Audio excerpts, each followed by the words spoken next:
Dear students, here are two different questions.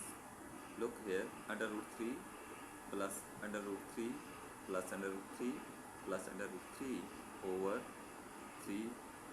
We have to find the value of this. And another question is under root 3 into under root 3 into under root 3 into under root 3 over 3.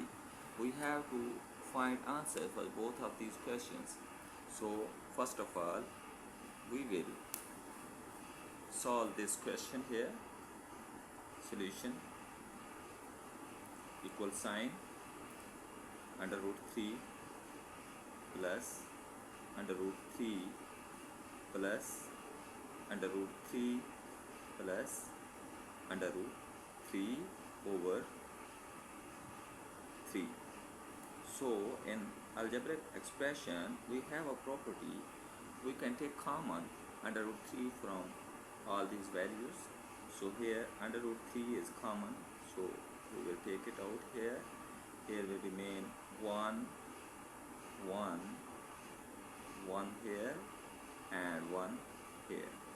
So we have taken this under root 3 from here, here and here.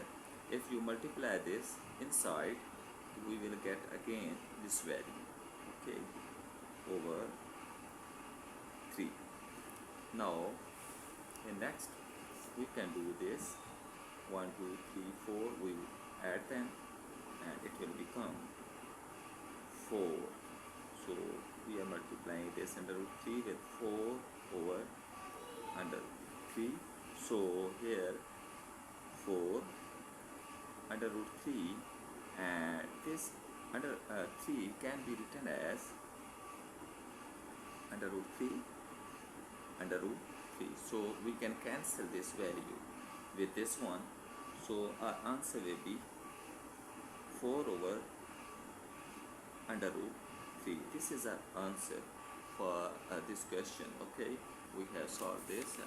Let me explain this again here. So we have taken common under root 3 from here and over 3. So 1 2 3 4, we add them and it becomes 4. Under root 3 is multiplied with 4 divided by 3.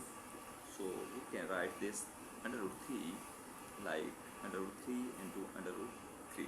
So 1 will be cancelled with the upper one. So here is answer 4 by under root 3. Let's now solve this one. How can we solve this? Solution: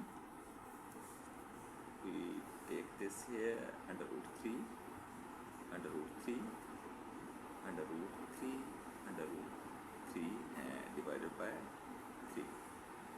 So here these all values are multiplying with each other, so we know that we can write them like 3 raised by 1 by 2, 3 raised by 1 by 2 and 3 raised by 1 by 2, 3 raised by 1 by 2. Okay, so here we can write this 3 raised by 1. Here again we can write simplify this one. Look here, 3 1 by 2 plus 1 by 2, and we can write this 1 by 2 1 by 2, okay, and over 3. Here simplify this one, this will become 1 3 raised by 1 by 2 3 raised by 1 by 2 over 3. This 3 will be cancelled now with this one, and this will become 3 raised by 1 by 2 plus 1 by 2. It's again 3 raised by 1. So this is our answer. Okay, so this was a simple question. I have done it like this. Look here, solution equal sign, then we have written all these values over 3, and we can write these values like this. We have just solved these two values first here, and it will become 3. So this 3 can be cancelled with the 3 down here, and this value can be written here again. So this can be simplified as 3 raised by 1. So here is the answer.